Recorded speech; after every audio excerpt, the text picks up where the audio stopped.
good to be here in the middle of the week, isn't it?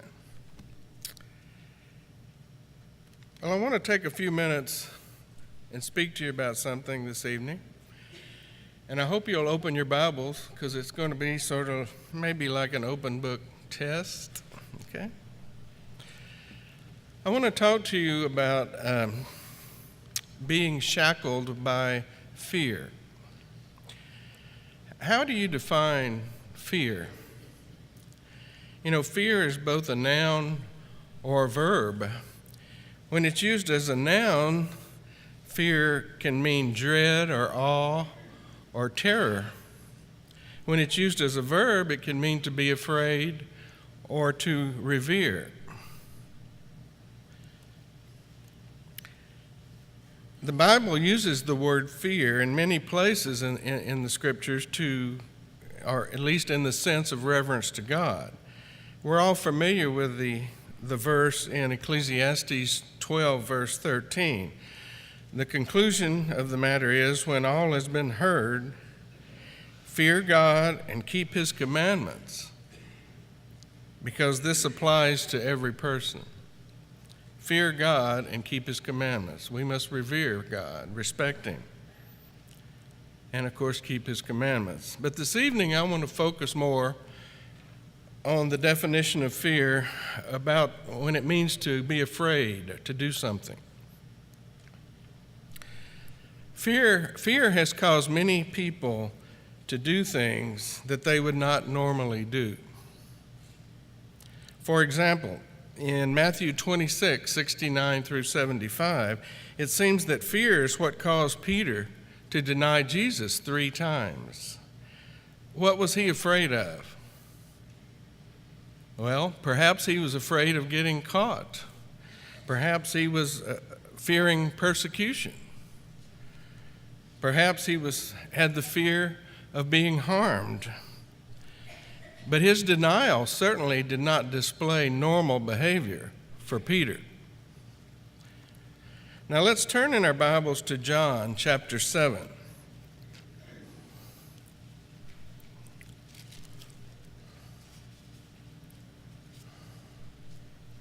John 7.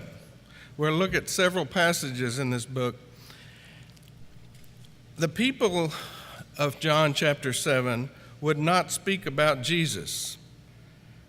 Why not? Look at verse 13. Yet no one was speaking openly of him for fear of the Jews. So they were afraid of the Jews. Look at John chapter 9.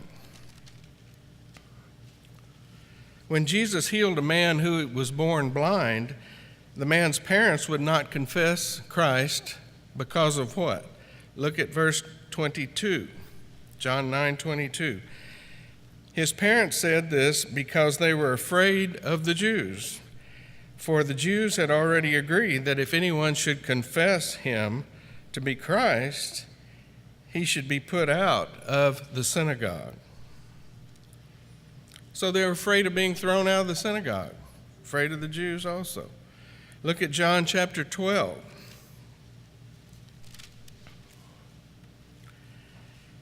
Many of the rulers of the Jews believed in Jesus, but they would not admit that fact. Why not? Look at verse 42 of John 12.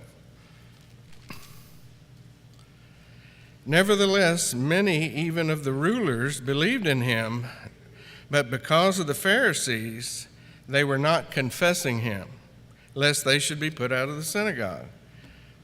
So it was the fear of the Pharisees also being thrown out of the synagogue. Look at John chapter 19. Jesus was before Pilate here. Pilate wanted to release him, but he was afraid.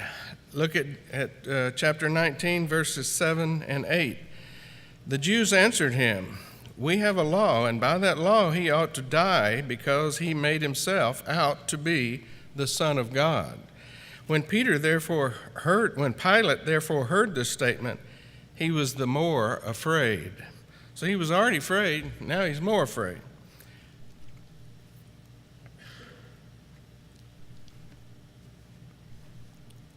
Pilate had actually had Jesus crucified because he feared the repercussions of letting him go, didn't he? You know, there's a great Old Testament story in Numbers chapter 13, and you know the story, where God told Moses to send out spies to view the land of Canaan. And of course, Moses obeyed. He sent spies out, and they were there spying the land, I believe, 40 days. And of course, Joshua and Caleb came back and reported it was a great land full of milk and honey, and they should by all means go up and take possession of it. But they were in a minority, weren't they? The rest of the spies had a different take on it. The people are large and strong. The cities are fortified. Giants live there. We are like grasshoppers in their sight. We'll fall by the sword.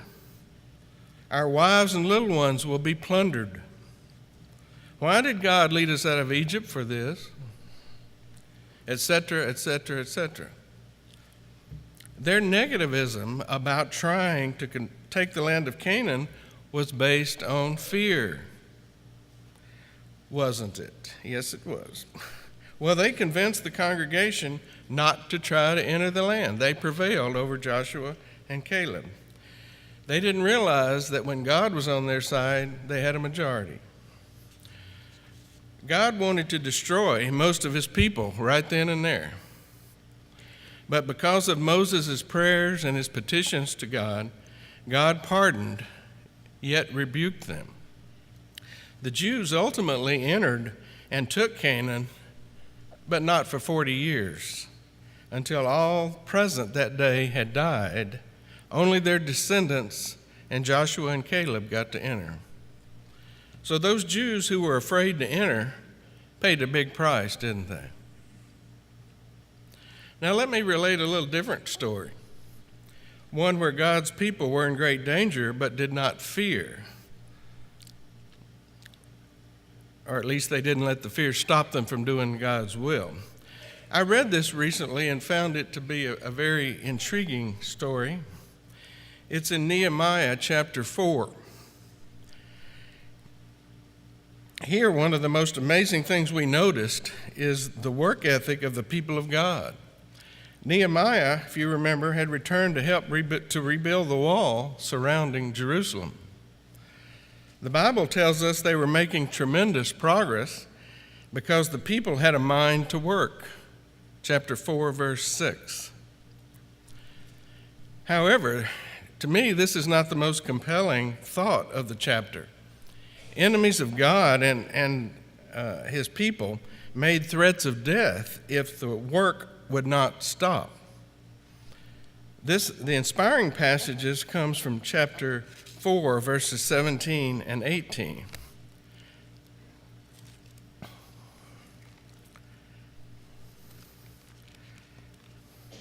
Those who were rebuilding the wall and those who carried burdens took their load with one hand, doing the work, and the other holding a weapon. As for the builders, each wore his sword girded at his side as he built, while the trumpeter stood near me. So we see that the workers had a weapon in one hand and continued working with the other. Can you imagine that?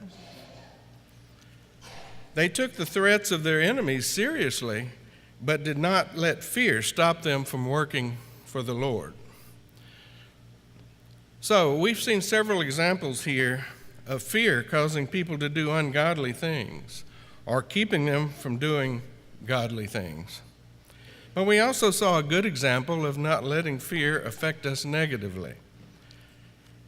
I want us to look at Revelation chapter 21. Revelation 21, verse 8. Very interesting verse. But for the cowardly and unbelieving and abominable and murderers and immoral persons and sorcerers and idolaters and all liars, their part will be in the lake that burns with fire and brimstone, which is the second death. Did you notice the first descriptor there in this verse? It was cowards. Isn't being a coward being fearful? I think fear plays a big role in being a coward. So this verse describes that the end of people being cowards is not a good place to go. So the moral here is to not let fear stop us from doing good. Whatever the Lord calls us to do, be prepared. And remember Romans 8:31, if God is for us, who can be against us? Let's remember that the next time that we have an opportunity to defend or confess Christ. Don't be shackled by fear. We now have an opportunity to come forward. If you need to obey the gospel and be baptized into Christ, if you need the prayers of the church, or if you would like to place membership with us like Sister Thompson did, would you come forward now as we stand and as we sing?